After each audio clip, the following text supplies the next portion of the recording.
the madman, coming straight to you with movies, cigars, and a brew. Discussing movies while kicking back, whether they are good or they're bad. With the hottest movies and non-released, I am talking about details and what I see.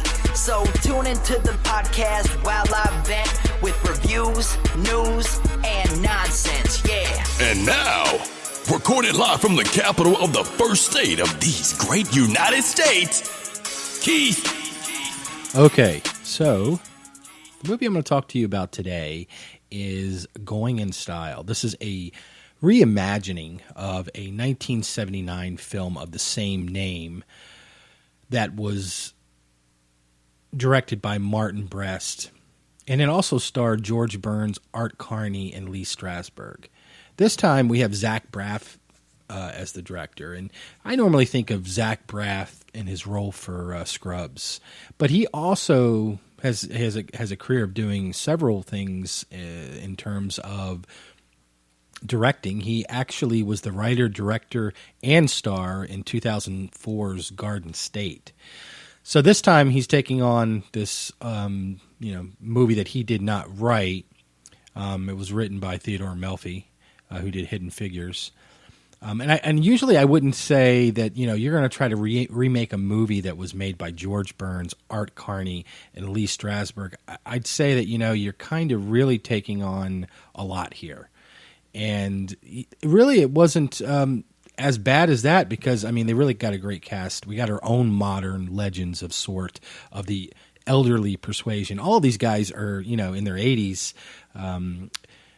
Michael Cain, Allan Arkin, Christopher Lloyd, though he wasn't a principal, and Morgan Freeman, obviously. So, we really have some big names in this particular movie. The three principals were Michael Caine, who plays Joe. He is an elderly gentleman who has his daughter and his granddaughter living with him in his home. And in that, you don't really know what happened to his wife, but you presume that she's passed away some time ago. And they all worked, him and Willie, who's Morgan Freeman, and Albert, who's Allan Arkin, for a company, a plant, looked like they were some sort of metals plant. And all of that stuff was getting moved to Vietnam. And they're going to lose their pensions because basically if they no longer have any business in the United States, the business, according to this movie, and I work in finance, and I didn't know that this to be the case, and I'm going to assume that it is true. They do not have to maintain the pensions, which sounds horrific. So if you just pull up and move out of the country, then you can get rid of all your pensions and take that money and pay off your debtors. That seems really poor. But pensions, I guess, to some extent are not as guaranteed, I think.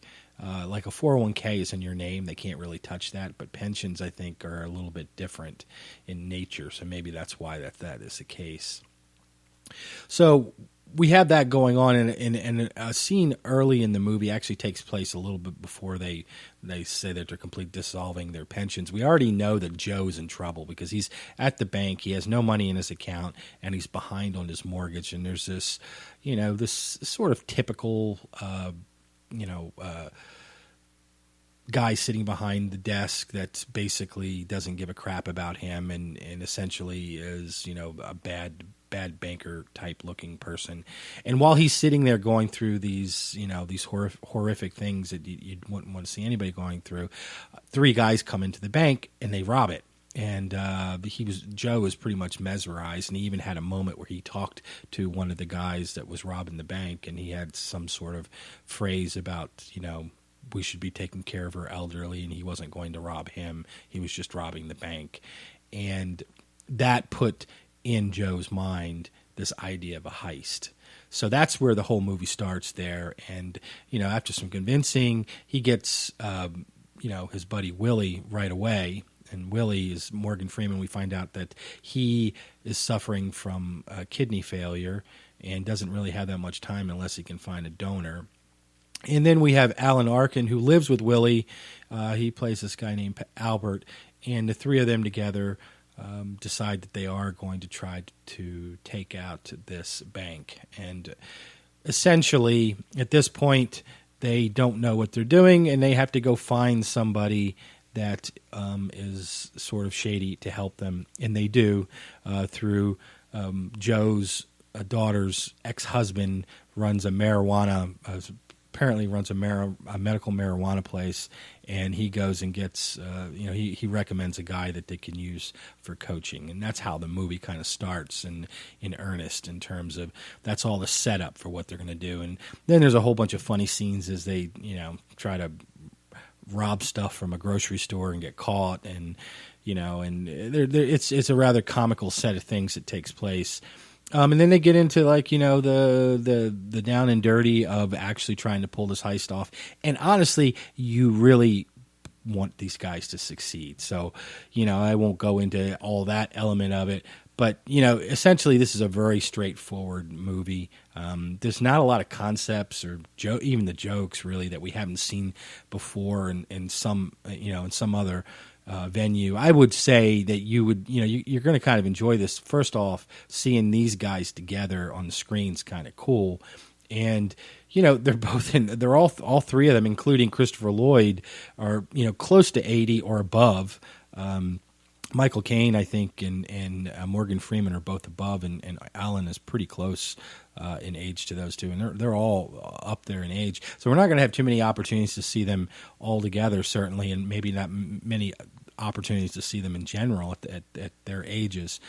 So that is probably at least one reason to go see it alone. I'm actually imagining, 80-year-olds robbing a bank. I mean, I'd like to think that I'd have that in my future as a possibility, at least, because that means you got to be pretty spry to do that. Christopher Lloyd was absolutely hilarious in this. He plays this guy that's sort of like the leader of their social group or something, because they all go there to eat at times. I don't think it's completely it looks like it's a social group because there's some tie-ins for some activities that they do in the movie. But Christopher Lloyd is hilarious because he plays a guy that can't hear too well and seems to be halfway out of his mind, but he seems to be a leader in their group. So in general, it was good. I mean, I can't give it a high rating because I just don't think there's enough there in this type of film. Got some great actors, etc. It's not a bad movie. You can probably check it out on Netflix, I guess, if you don't want to go see it in the theater. But it definitely has a group of people that would be interested in it. People that are getting older and the later baby boom or earlier baby boom people would probably identify with a lot of this. So I'm going to give it a B-, and I will be playing the trailer right after a few words. Talk to you again soon.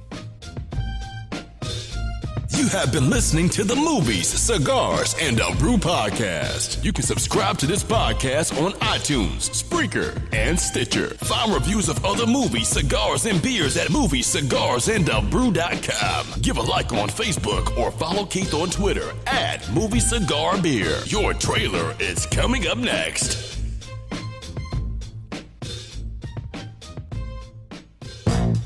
Gentlemen, this is the final rose tonight. Luke. The only choice she's got. She's not going to move to a farm in those heels. She's kissed them all with her tongue. She's a walking venereal disease. Chase. I'm seeing an overdrawn balance in your daily checking. Yeah, my mortgage payment tripled. I've disclosed the possibility of a rate hike during your refi. Do you remember that? Everyone on the ground, now! The three men walked off with $1.6 million. They choreographed it like a dance. The conga line right into prison. They didn't get caught. Semtech Steel has frozen all pension payments. I'm thinking of robbing a bank. I'm thinking about buying a Ferrari. I just got drafted by the Knicks. Good week for everybody, huh? Williamsburg Savings will manage the liquidation of the fund. These banks practically destroyed this country, and nothing ever happened to them.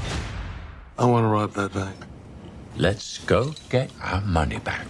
Yeah. You pick exactly what's on the pension, right? That's all I want. What if we get more? We give it to charity. It's time for a practice run. We'll be right back. I don't want to stay in the car. It's hot in here. Hello, Al. I got to get some chicken fries. Breast. are better than thighs, don't you think? Never has anybody walked off with a whole pork loin. Jump in the basket. Who the hell you think I am? E.T.? I don't know what's going on in the world anymore. Look what you did to Cindy. She's looking like a Colombian drug mule. We're gonna need professional help. You think? You 5-0? We're practically 8-0. From now on, you communicate by texting. How do you work without buttons? It's a touch screen. I'm groping it all over, nothing happens. Reminds me of the time we went to Reno. We ate like kings. We were kings. We still are. Ladies and gentlemen. Halt! Halt! What are you chasing me for? Don't make me tase you. This is not an admission of guilt. I'm just tired. Don't stop me!